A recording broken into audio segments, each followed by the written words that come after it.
Burger King, KFC, McDonald's, they all sound familiar, right? Of course they do. They're still some of the biggest fast food chains in the UK, which got me thinking, what about the fast food chains that used to be big, but no one really talks about anymore? The ones that used to be everywhere, but somehow have basically become frozen in time. Well, today we're hitting the unpause button to see if those places deserve the hype again. So today I'll be trying some of the UK's most forgotten fast food chains. Now, some of these places might still be familiar to you, and when I say forgotten, I don't mean completely banished. I just mean they're not really mainstream anymore. So we're gonna be trying Wimpy, Chicken Cottage, Dixie Chicken, Millies, and the legendary Harry Ramsden's. To answer the question, do these chains deserve the spotlight again, or is there a reason they were forgotten? So the first place we have is Wimpy. Now I know some of you might be confused seeing Wimpy here because you probably still see one around every now and then. Currently there are only around 60 to 65 Wimpy locations left across the UK. But if you know anything about Wimpy, then you know this place used to be huge back in the day. However, as fast food chains like McDonald's and Burger King expanded and created faster, more modern ways of serving food, Wimpy kind of stuck to its old school ways. And because it didn't really evolve with the fast food industry as much as other chains did, it slowly started fading out of the spotlight. A lot of people either haven't been to Wimpy in years, or like myself, have never even tried it before, despite how big it used to be. So let's go experience Wimpy together. Now straight away, I already look like a happy kid, so honestly, that's already a good sign. The atmosphere was calm and there weren't many people there, which I kind of expected, to be honest. It definitely had more of an old school diner vibe compared to modern fast food places. Our food had finally arrived, and first of all, this plate was heavy. Now disclaimer guys, I generally wasn't expecting fries to come with the burger. I thought I was literally just ordering a cheeseburger, but somehow fries appeared too, so honestly no complaints there. Okay guys, so we have got our food. This is a lot. I didn't actually think the cheeseburger came with fries, so I was surprised about that, but this looks really good. Now price-wise, this meal was expensive. The 3 chicken tenders on their own were $4.35. The burger meal was £15.75 altogether, and the cheesy loaded fries were $6.95. This is their Wimpy special sauce. I don't really know what's in it, so let's give it a go and see if it's good.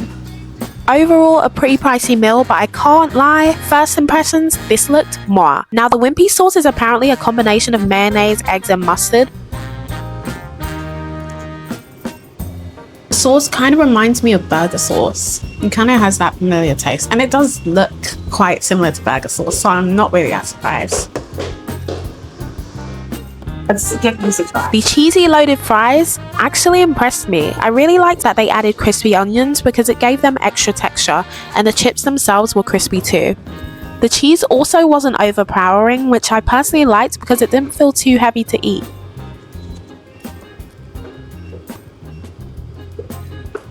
Okay, let's try this huge burger.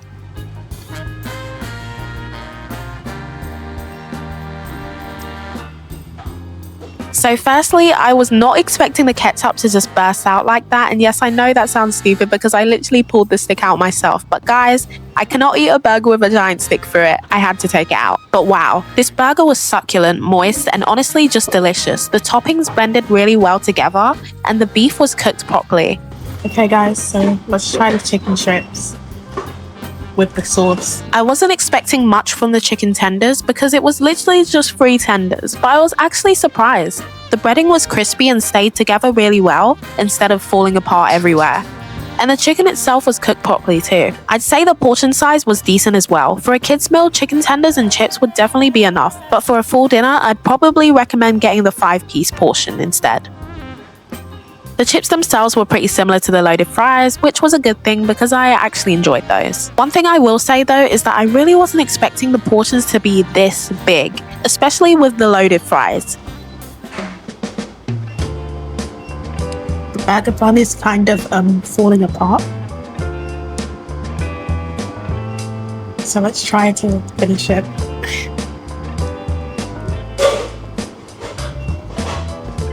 Guys, this is good.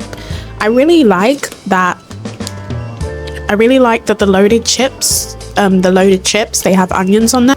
You don't really get that at a lot of places when it comes to like loaded cheesy chips, so that's really good.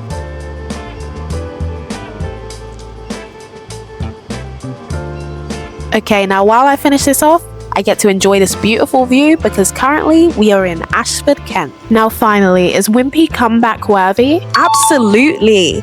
I really enjoyed this place and honestly, I do think it deserves more customers. We are currently in the beautiful city of Canterbury, located in Kent. Look at this, guys. It's honestly gorgeous. I just had to take a moment to appreciate the view. Known for its medieval heritage, Canterbury feels so peaceful and historic.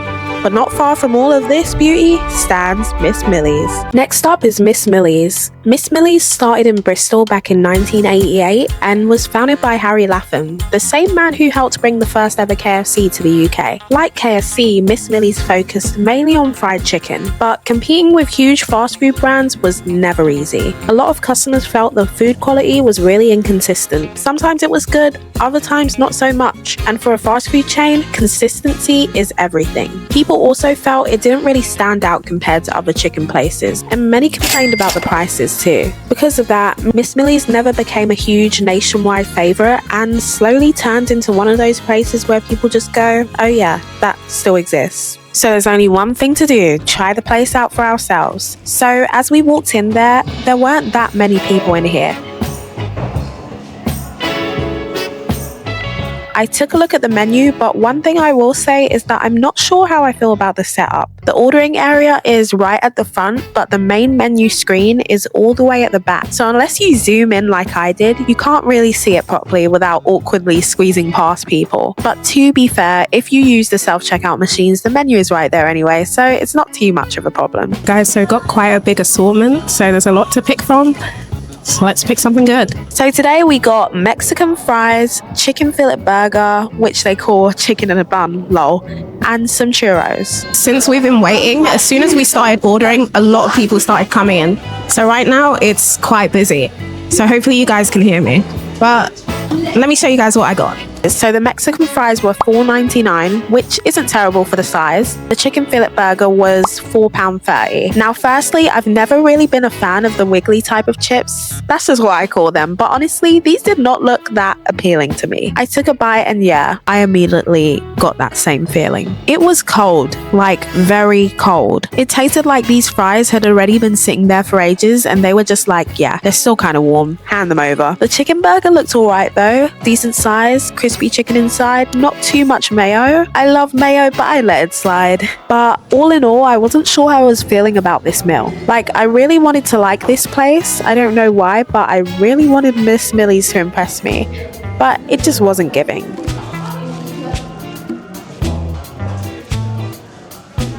Generally, I haven't got much thoughts on the chicken burger. It kind of just tastes like a normal chicken shop burger.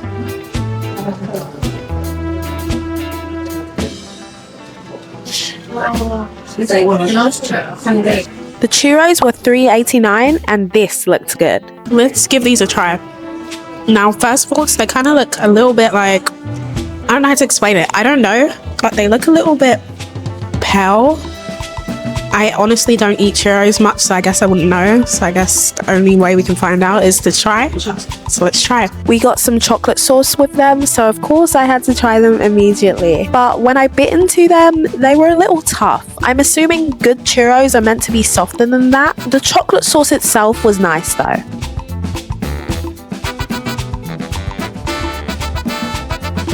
Now these, honestly, they do remind me of toast with Nutella on it. Tell me if that's like a clear comparison, because it really just tastes like that.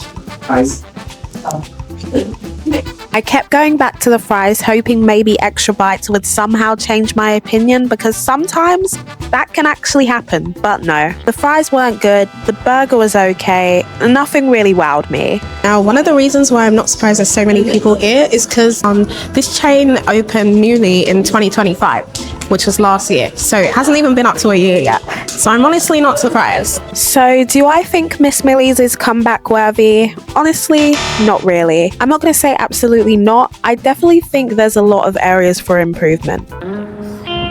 If you've been enjoying this video so far, then why not hit that subscribe button? We are on the road to 1,000 subscribers, and I would love for you to become a part of the Donut Squad. So please subscribe and like and share and comment and everything. Even if you don't like donuts, please subscribe anyway. Okay, back to the video. Dixie Chicken.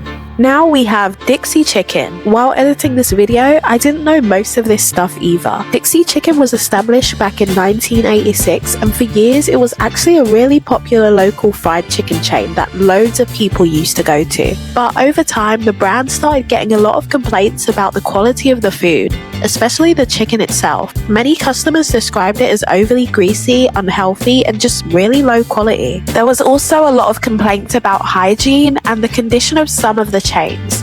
And with these complaints continuing for years, while other fried chicken chains kept improving and becoming more popular, Dixie slowly started falling behind. So here we are at Dixie Chicken. As I walked in, I was the only person in here. First things first, I got myself a strawberry Mirinda. Comment down below if you love strawberry Mirinda, because I know I do. We are at Dixie Chicken and we're gonna try the food. Hopefully it's good. I ended up getting some fries and a peri-peri chicken wrap. Now, although I can't exactly remember how much this individually costs, altogether this meal plus the dessert costed me around £7. And honestly, for what we got, that's not bad at all. And I can't lie, I'm actually really glad I picked the peri-peri wrap, because after hearing certain things about the fried chicken, yeah, I don't know if that would have ended well. So let's judge this based on the peri-peri chicken and fries instead. The bread was soft and really easy to chew. It almost kind of melted in my mouth. Definitely has like a little kick to it, but it tastes pretty good. I've never really had like the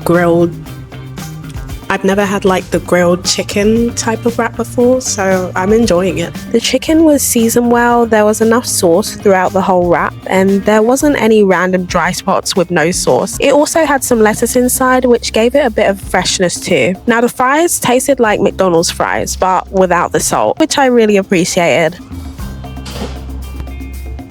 I enjoyed the fries. They didn't taste overly potato-y, they were crispy, easy to digest, and definitely the type of fries I could absolutely gobble down on their own. I was enjoying this meal. The fries, they basically taste like McDonald's fries, just without any salt on it. So I feel like it's a healthier version. So we got an ice cream. Now this looked good. I got a mix of both, so it's vanilla and strawberry. Originally, I asked for vanilla, but the guy working there was like, why not get a mix of both? I'm glad I listened, because I think plain vanilla on its own might have been a bit too basic. The ice cream was tasty, milky and creamy, but still a bit firmer than those really soft ice cream van type ice creams.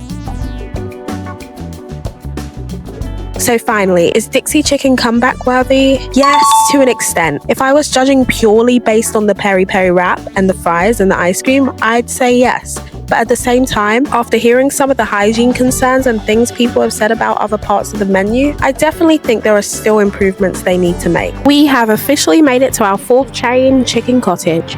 A few years after Dixie Chicken came Chicken Cottage, which opened in 1994. Over the years, Chicken Cottage has clearly tried to rebrand and improve its image, but the chain has still faced a lot of criticism from customers. One of the biggest complaints has been the long wait times, with some people saying the service can also be pretty rude at times. Customers have also complained about prices constantly increasing, which is a big issue for a smaller local style chain, especially when bigger chains like KFC can offer similar food for around the same price. The food quality has also been described as inconsistent, and there are loads of reviews online from people saying they wouldn't recommend going there. Because of all of this, Chicken Cottage slowly started falling down the scale. Once again, I was the only one there at the time I walked in. Got some rice and peri-peri chicken. Now altogether this meal cost me $5.85. So we are at Chicken Cottage. I got this meal for $5.75, which is really good. So let's dig in and hopefully this is good. So let's give it a try. Now the chicken itself looked grilled and looked alright. You're probably wondering, why are you getting rice from a chicken shop? And honestly, my answer is, why not? If it's on the menu, then surely they expect people to order it, meaning it should taste decent to some extent. I mainly wanted to focus on the flavour of the chicken itself though, because at the end of the day, this place is literally called Chicken Cottage. It's got like a smoky type of taste to it. It kind of tastes like when you put it on the chicken is grilled, so that makes sense. But the rice also has like this smoky type of texture, which is nice. I'd definitely say for the price of $5.75, it's a good deal. The rice was actually seasoned really well. It had good flavour and didn't taste bland at all. It's definitely got a kick to it. This is medium heat, so it's alright. I taste all the spice, to be honest. I also have to say that the staff had a really friendly vibe to them too. Now I also kept my strawberry Mirinda drink from earlier because I still hadn't finished it, and I was happy the food came in a takeaway box because that meant we could take the leftovers home. So finally, is Chicken Cottage comeback worthy? I would place it directly in the middle. Not a complete yes, but also not a complete no either. I've officially started up an Instagram and TikTok page for my YouTube channel, so if you want to stay updated with videos and behind the scenes stuff, then definitely go follow those pages. I'll start posting soon. Harry Ramsden's is a legendary fish and chips chain that's been around since 1928. It originally started as a small wooden hut in West Yorkshire, so the fact it became world famous shows just how popular it once was. But over the years, especially after expanding into a franchise, many customers started feeling like it lost some of the value and quality that made it special in the first place. A lot of people complained about prices going up, while others felt the food quality just wasn't as good or as consistent anymore. And now with so many great local fish and chip shops across the UK, Harry Ramsden's isn't really the only iconic option anymore. That being said, it's still a place a lot of people, especially tourists, want to try. And to be fair, plenty of people still generally enjoy the food there today. Is it as known as it used to be? I'd have to say no. So I actually expected this place to be blue when I saw it on Google Maps, but when we got there, it was red instead. Honestly though, I kind of preferred this layout anyway. Straight away, this place looked really fancy. It was clean, neat, and honestly had a really nice atmosphere. There also weren't too many people in there, probably around 2 other people, so it felt pretty calm. Now on the table, there were one of those little scan to order things, but I was told it actually wasn't working because the waiter came over and told me it was down. But anyway, our food had arrived, and wow. Guys, tell me this doesn't look immaculate. I don't think I've ever had fish and chips look this organized before. So this is their tartar sauce. But then again, I've never really had proper sit-down fish and chips like this. So we got tartar sauce and mushy peas on the side. And the tartar sauce was amazing. Now this whole meal altogether came to around £23, including the drink. So definitely one of the more expensive meals of the trip. But the fish was so soft and fluffy. I was enjoying this meal thoroughly. Even the chips tasted cooked well. They tasted like chips that were actually given time and care instead of being rushed out quickly. I added some salt to the chips and then finally tried the mushy peas. Let's give the mushy peas a try.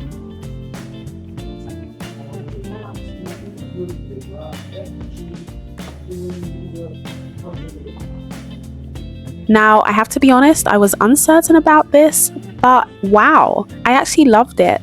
They had way more flavor and seasoning than I expected because honestly, I thought mushy peas were going to taste bland, but they really didn't at all.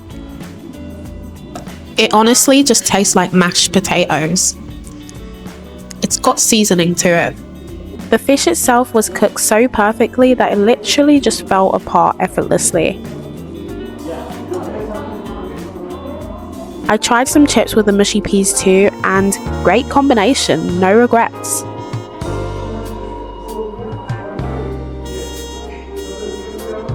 Then I remembered, how could I forget the lemon? I added some lemon onto the fish because come on, that's literally classic fish and chips behavior. Honestly though, I'm glad it didn't completely overpower the flavor because I was already loving how the fish tasted naturally.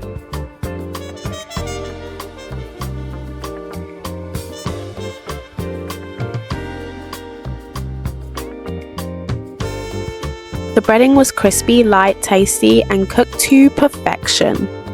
This meal was great, and the service was amazing too. The waiter was really kind, thoughtful, and overall just helped make this a really good experience.